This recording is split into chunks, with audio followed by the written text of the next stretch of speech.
So I haven't had a chance to try out Shinobu's Vow on Arc 3.0 Hunter yet, but then my good buddy Plunder the Booty hit me up and convinced me to try out this build. I'm sure you guys know about him, but if you haven't seen his channel, head over there and hit that subscribe button. He makes incredible builds for every subclass in the game. Him and I got together and we put together the Shinobu's Vow build, and then we went and two-manned the Lightblade Grandmaster Nightfall. I was actually really impressed with how well this build was able to hang, and even though the skip grenades don't necessarily do big damage, the rest of the build allows us to constantly have our super so we can clear out packs of ads and make in-game content a breeze. So it'll be a little bit more of a candid video today, guys, but I want to go over the build and loadout that we used that allowed us to two-man the Lightblade Grandmaster Nightfall. Looking at the subclass, we are going to be taking the Gathering Storm super, of course. This build actually allows us to get our super incredibly fast by using the Wish Ender bow and a couple of mods that allow us to generate tons of super energy.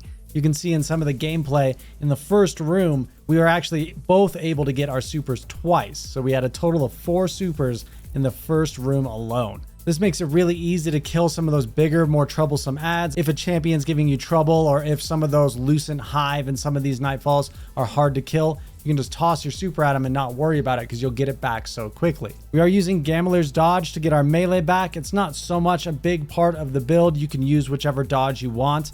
We are, of course, using Skip Grenade. This is essential with Shinobu's Vow. It gives us 2 charges of Skip Grenades, and we generate additional grenade energy, so we almost always have our grenade, and the build's really going to lean into that. We are taking Lethal Current as our first aspect. This makes it so after we dodge, our next melee does a big jolt AoE. Not so much going to come in handy in a Grandmaster Nightfall, but it can be clutch against packs of thralls and things like that. I believe Plunder was actually using the uppercut melee as well, so go with whatever you prefer, but I do recommend taking Flow State as your second aspect, of course. This makes it so whenever we defeat a jolted target, we will become amplified. Moving on to the fragments, the first fragment we need is Spark of Shock. This is going to make it so our arc grenades jolt targets. Since we have 2 of those skip grenades, we'll always be able to jolt huge packs of mobs. It allows us to jolt champions and big mobs for some additional AoE lightning damage. We will also take Spark of Ions, where defeating a jolted target creates an ionic trace. This is going to help us get some of our abilities back. Just gives us a passive way of getting some more ability energy. I am taking Spark of Resistance, which gives you increased damage resistance when you're surrounded by enemies. This actually comes in handy a lot. You'll be surrounded by enemies more often than you think, and getting that extra damage resist is very helpful. Finally, I'm taking Spark of Recharge. Whenever we are critically wounded, our melee and grenade will regenerate quicker. So it's a really simple setup. It's just going to make it so our grenades can always jolt targets, and then we're doing as much as we can to passively get our abilities back as quick as possible. Moving on to our loadout, we are using the Wish Ender bow. This bow is absolutely incredible, has built-in anti-barrier. It's very strong in any content that has barrier champions, and this thing's secret little perk is that it actually generates a ton of passive super energy. Because it's technically an exotic primary weapon and it's hitting 3 times whenever we hit a target, it's generating a ton of super energy as we deal damage with it. You can see by the time we've even cleared the first area in the Lightblade Nightfall, we both already have our super. It's absolutely outrageous. I paired that with the first in, last out slug shotgun. You can use Unstoppable Shotgun to take care of those unstopped champions. And this is also an arc weapon, so it takes advantage of that 25% bonus arc singe damage in the Nightfall. In the heavy slot, I am using the Sailspy Pitchglass. I did a separate video on this weapon. I think it's really great for Grandmasters this season due to that arc singe increase. Volt Shot gives us some extra jolt damage as well. It's a really fun, very strong weapon to use for any of those arc singe Nightfalls this season.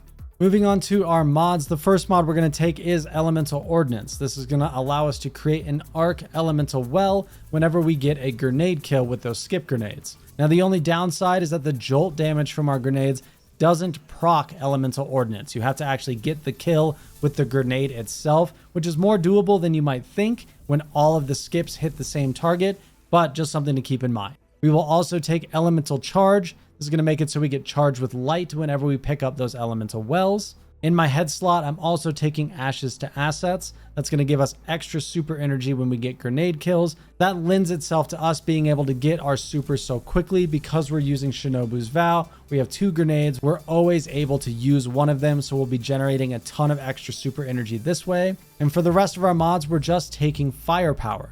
This makes it so whenever we're charged with light, it's going to give us a big chunk of our grenade energy back right away. I am using 3 stacks of this mod. You can sort of mix and match it depending on your needs. Combined with Shinobu's Vow, we're going to be generating so much grenade energy, you basically always have a grenade ready to go. On our legs, I am taking Innervation, which is going to reduce our grenade cooldown further every time we pick up an Orb of Power. Moving on to our class item, I am using Amped Up. This allows me to stay amplified longer. You definitely don't have to use this. You can use 2 stacks of Bomber if you want to. This reduces grenade cooldown whenever we use our dodge.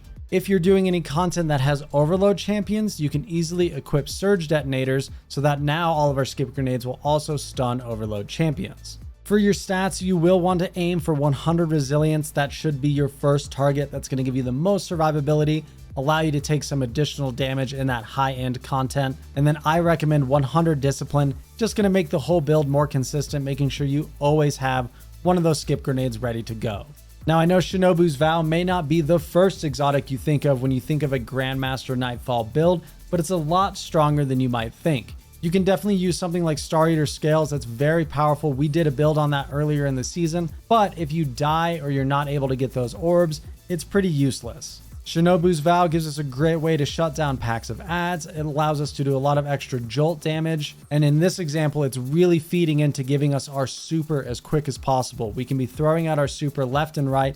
It really came in handy when we were 2-manning this Nightfall.